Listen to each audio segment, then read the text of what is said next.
Hello everyone, welcome. Today we're going to be talking about a DS game. You know, it's been a while since I've actually used my DS capture card that I got so ever long ago. And it's about time to get some more use out of it. After all, Nintendo does allow gameplay, so why not? So today, we're going to talk about Kirby Mass Attack. This was, I think, either the first or second Kirby game on the DS. I don't know off the top of my head, but it exclusively uses the touchscreen. There were no controls, so I'm pretty sure it probably was the first Kirby game for the DS. Let's see if there's like a year on here. I'm not sure, but it features a full-color booklet with pretty nice details on how the game works, but as I said, it's fully controlled with the touchscreen, so it's not too overly complex, but it's nice to see a nice colored booklet.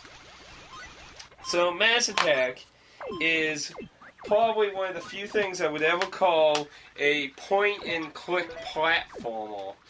It really has a strange feel of a point-and-click adventure game, except you're in a platforming experience, not a story-oriented experience. Basically, you play as, like, Kirby's Courage, his little star of his potential, which is used with the stylus and all interaction on the touchscreen. Kirby will follow the star, grab the star, and you can use the star to knock Kirby around and hit shit. And you can also do dashing and stuff but really, if you're going in this game hoping for the classic Kirby style of gameplay, you're not going to find that at all here. This game is you might as well count this game as a weird spin-off, because it plays nothing like a Kirby game.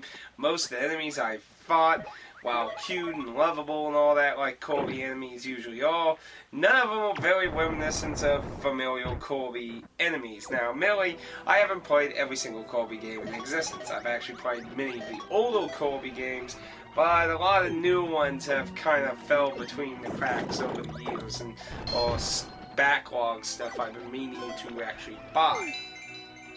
But Mass Attack is so far simply enjoyable. The music, the colors, the animations, and that are all very Kirby. They're very, very Kirby for sure. So don't think there's a lost aesthetic design there at all. But the control scheme, I mean, Kirby games are usually pretty simple. I mean, I always say I suck at platforming games unless they're designed really good. And there's always so few that really encouraged me to love them so much. And Kirby I liked for a different reason, because it was just an enjoyable experience to play with people. I really did enjoy the original Kirby on the NES. I actually never got to play the very first Kirby on the Game Boy. I never actually found a copy before. But the first one on the NES, which is the second game, I got several of the other Game Boy sequels that went from there. But I've grew up with Kirby, but it's a bit of a shame that I haven't really picked up so many of his more modern titles, but a lot of his modern titles have been mixes of either trying other ideas or just being more like new Super Mario Brothers with Kirby, which are probably ones that capture more familiarity in that. Of course, one of my favorite entries is the Super Nintendo title, which was ported to the original DS, which is something I've been meaning to get, because I never owned that game. I actually only got to experience that game from Aaron, who actually owns that game, which is probably his most valuable game on his Super Nintendo. But Mass Attack, it's really simple, basically. It's not incredibly complex. It's something very nice that just pop out, play, and throw back in your pocket of that. It's a relaxing, simple game to enjoy. I've played 5 of the stages so far and fought 2 bosses, and it just doesn't seem really hard because you have limited control over Kirby. You just dash or drop enemies on You drop your additional Kirby's on enemies in there, and they'll pummel attack. So they don't really inhale anymore. You just throw them at enemies when they're vulnerable, and they beat the living crap out of it until it dies. Most enemies shake off Kirby's if there isn't enough killing them.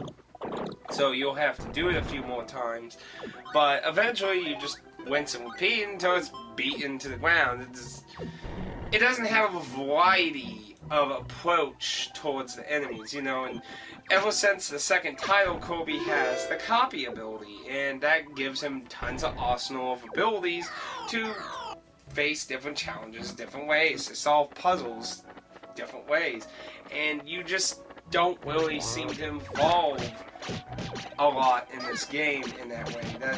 That variety doesn't seem to be there. You seem to have just a very strict arsenal of choices to combat things. And of course, being a forced question is whether it's going to evolve a whole lot more later on. I looked through the booklet and it doesn't really talk about anything that really feels like it's going to evolve the gameplay a whole lot more. But it is a relaxing, simple game. I haven't been I have been enjoying it. But if you're looking for a massive challenge, which I don't know why you're looking at a Kirby game for a massive challenge. I think the only one I've ever heard of being super hard was like one of the Game Boy Advance ones. But if you're looking for a super challenging Kirby game, you know, you're definitely not going to probably find it here. The controls work pretty well, considering they use strictly the touchscreen, which, you know, most people are going to say are gimmicky. And it is a little bit, but gimmicky as it is, it functions. It's not broken. Though I will throw out there, if you're trying to do the fling command, you need to touch before the Kirby and then fling through him, not touch on him and then fling the direction. So you gotta be a little before the Kirby that you want to fling and fling through him quickly. Aside from that, it took me a little while to realize that I kept picking the Kirby and trying to fling them that way, which you will have much harder trouble. Overall, the controls work, music's enjoyable, animation's good, and it looks like it's trying to steal well from its considered best. A lot of people consider the Super Nintendo Kirby one of the best Kirby games ever. It had a lot of different mini games and stories, and that it felt like a whole bunch of Kirby games in one. A lot of the mini games, there's unlockable mini games in Mass Attack, so it seems like it's trying to steal a little of that aspect. So far, guys, a music room, and which isn't a mini game, but in a whack-a-mole type game. And there seems to be quite a variety there, so it's something to check out. Mass Attack is really cheap on Amazon. I found a copy for $12, which is okay considering its condition is awesome. Everything's within that, so that's perfectly fine with me. But you can get copies of just simply the cartridge very dirt cheap on Amazon. I'd say check it out if you're looking for just something simply to play quick and on the go. Aside from that, if you're looking for the Kirby experience, you're going to want to look somewhere else, sadly. My understanding, most of the DS Kirby games don't really play like Kirby at all. I still need to get a lot of those. I think Squeak Squad is like the one that plays the most like a normal Kirby game on the DS, I believe. And that was I think that was like the third or second last game that Clover Studios made, I believe. Somewhere around now. Anyway, those are my thoughts on Kirby's Mass Attack. If you have any questions or anything, please feel free to leave a comment down below, and I hope you enjoyed. Until next time.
Ah!